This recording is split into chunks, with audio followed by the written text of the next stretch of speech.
médica dermatologista formada pela Faculdade de Medicina do ABC, onde atuo como docente e preceptora. Também sou responsável pelo ambulatório de hanseníase e dermatopediatria. Eu gostaria de agradecer à APM pelo convite para falar sobre o Janeiro Roxo. Esse mês é tão importante para conscientização e orientação e divulgação de informações em relação a essa doença tão negligenciada que é a hanseníase, tão importante no nosso país. Então, a hanseníase é uma doença bíblica até, uma das mais antigas da humanidade, e ela é causada por uma micobactéria chamada Mycobacterium leprae e agora atualmente Mycobacterium lepromatosis. É uma doença extremamente endêmica no nosso país. No Brasil ocupa o segundo lugar mundial de casos, nós apenas perdemos para a Índia.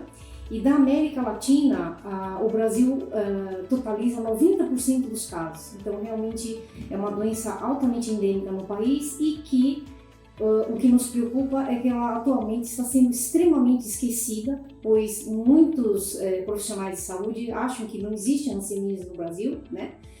E por causa disso, os preconceitos, né? A doença é extremamente estigmatizada pela sociedade.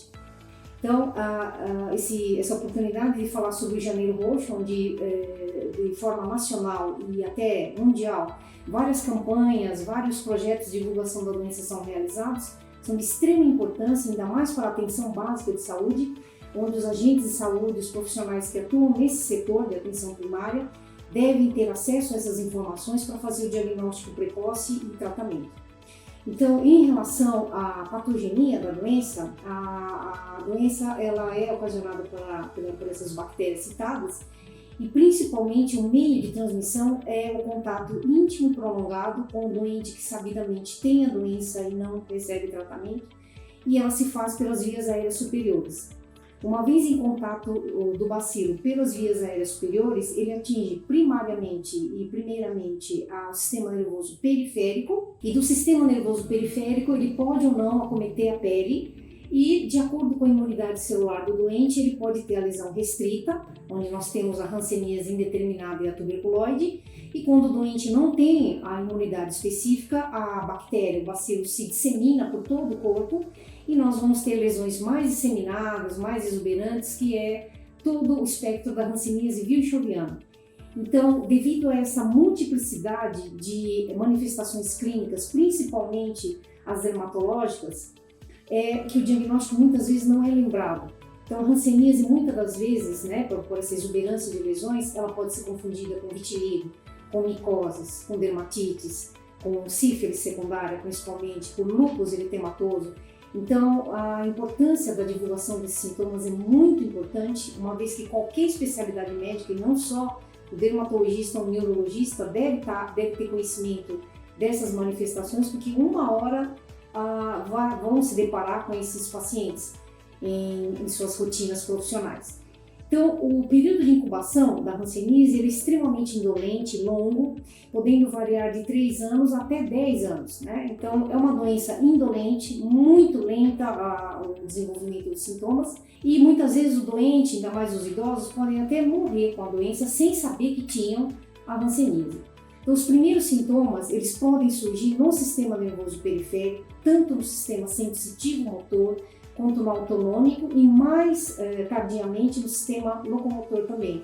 Então, os primeiros sinais, eles surgem como formigamentos, como perda de sensibilidade. Então, é aquele doente que fala que ele foi jogar bola e naquela parte da pele ele não transpira, ou que os pelos caíram nessas localidades, normalmente membros superiores, membros inferiores e também no tronco. Então, o doente, os primeiros sinais, às vezes pode passar desapercebido, mas quando o doente percebe, são com perda de suor, perda da sudorese, perda de pelos. Aí a doença vai progredindo insidiosamente e começam a surgir as primeiras manifestações cutâneas, que são as manchas. Essas manchas, alterações de cor, elas tanto podem se dar para lesões eritematosas, que podem ser localizadas e lentamente vão progredindo, quanto lesões esbranquiçadas ou até acastanhadas. Com o progredir da doença, o doente pode começar a desenvolver placas mais infiltradas, pode desenvolver nódulos, infiltrações, tumorações e ulcerações, E todo esse espectro da doença vai variar muito de acordo com a capacidade imunológica do doente.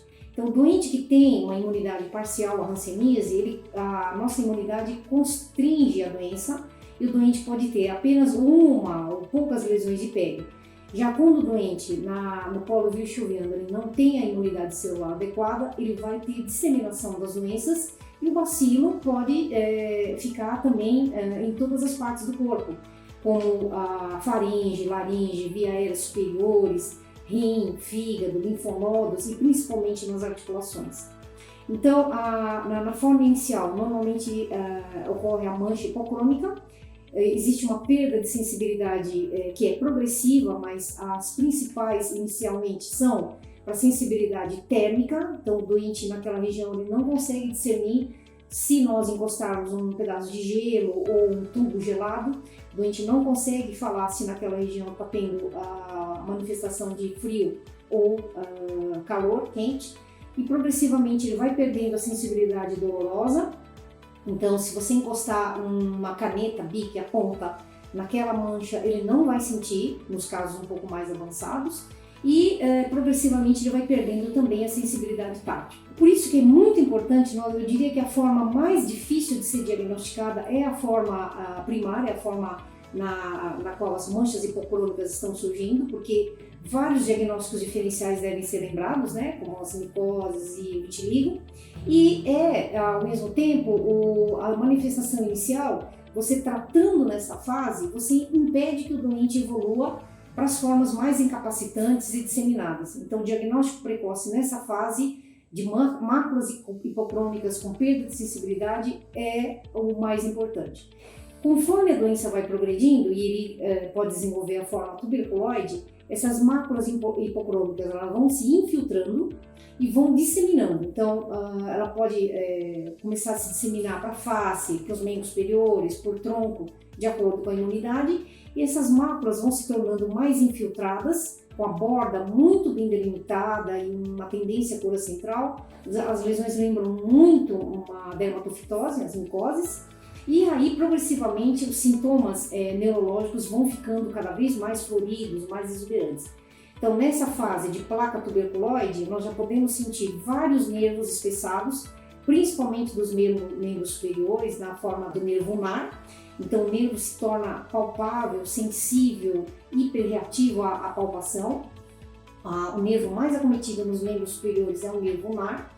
E, se ainda não diagnosticado, outros nervos vão sendo acometidos e o doente vai começar a ter edema de mãos, formigamento, dificuldade de pregamento das mãos, e isso faz com que o doente fique incapacitado a exercer suas atividades profissionais e de vida normais. Então, de repente, ele não consegue mais segurar uma caneta, segurar um copo, ele não consegue fechar a blusa, não consegue mais ter a facilidade que ele tinha com suas atividades profissionais. Então, é muito clássico, né? Aquela história da mulher que vai cozinhar e não sente mais a panela, a mão dela perde a sensibilidade, ela vai começando a machucar os dedos, os pés, conforme o doente também vai andando, vai se locomovendo. Por ele não ter a sensibilidade plantar, ele começa a se machucar, não percebe, e isso vai levando a úlceras crônicas, até deformidades muito graves que podem levar até a perda de dedos e a instalação de fenômenos de vasculite nessas regiões.